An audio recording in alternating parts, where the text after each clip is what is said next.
বন্ধুরা, আপনারা কেমন আছেন? আশা করছি সবাই ভালো আছেন।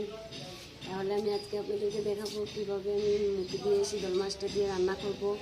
সবাই এটাকে কী বলে আমি জানি না, বাঙালিরা মধ্যেও বহুত বাঙালিরা আছে মুখিটাকে অন্য কিছুও বলে। তাহলে আমরা বলি এটাকে মুখি। মুখি কেটে ধুয়ে রেখে এসেছি, তার জন্য আমাকে চুলকাচ্ছে। তাহলে আমি আপনাদেরকে এখন দেখাবো মুখি দিয়ে কীভাবে শীতল মাছটা দিয়ে রান্না করতে হয়। তাহলে আমার সঙ্গে চলুন আমার রান্না করে।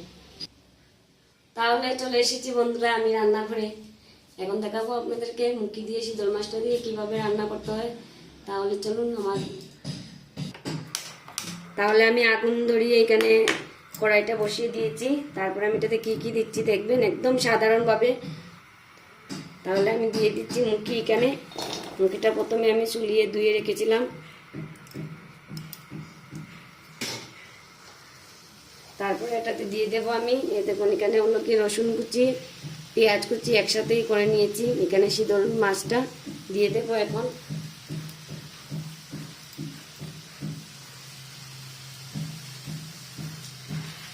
তারপরে এটাতে দিয়ে দেবো আন্দাজ মতো নুন দিয়ে দেবো।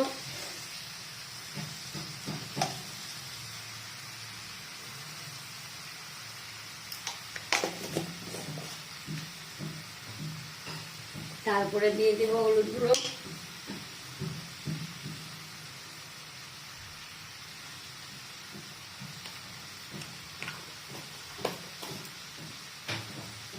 তারপরে দিয়ে দেবো লঙ্কা গুঁড়ো।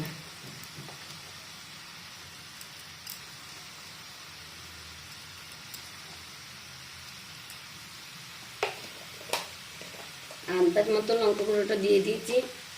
যারা বেশি খেতে চায়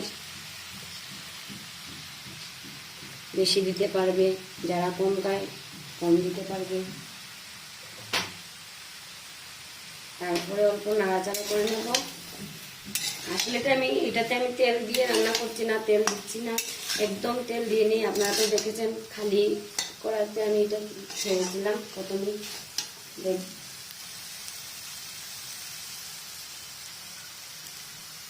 অল্প পরিমাণ জল দিয়ে দিচ্ছি এভাবে। অল্প নাড়াচাড়া করে এটাকে আমি একটু ঢাকা দিয়ে রেখে দেব অল্প সময়ের জন্য। পরেরটা আপনাদেরকে আমি আবার দেখাবো। তাহলে চলুন, এটা সেই সময়টা পুরো হয়ে গেছে। তারপরে চলুন দেখবেন কীভাবে কী করতে হয়। তাহলে বন্ধুরা আমি চলে এসেছি। এখন সময় যতটুকু সময় রেখেছিলাম পুরো হয়ে গেছে সময়টা। দেখেন অল্প নাড়াচাড়া করে নেব।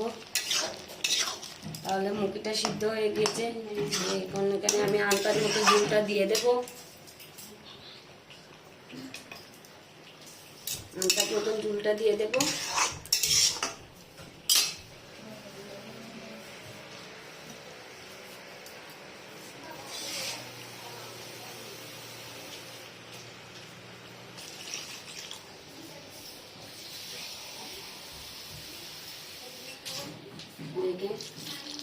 আপনারা বলবেন যে এটা তেল ছাড়া কিভাবে এই তরকারিটা হলো, খেতে কিরকম হবে কিরকম না। কিন্তু জানি না, অনেক বাঙালিরা অনেক রকম বানায় শীতল তরকারিটা। আমরা এরকমই বানাই, তেল দিয়ে খেতে ভালোবাসে না আমার বর। তাহলে হয়ে গিয়েছে, আপনারা বাড়িতে এরকম ট্রাই করে দেখবেন কিভাবে হয়। আর হয় নেই মানে জাল উঠলে পরে নামিয়ে নেব। আগুনটা বাড়িয়ে দিয়েছি।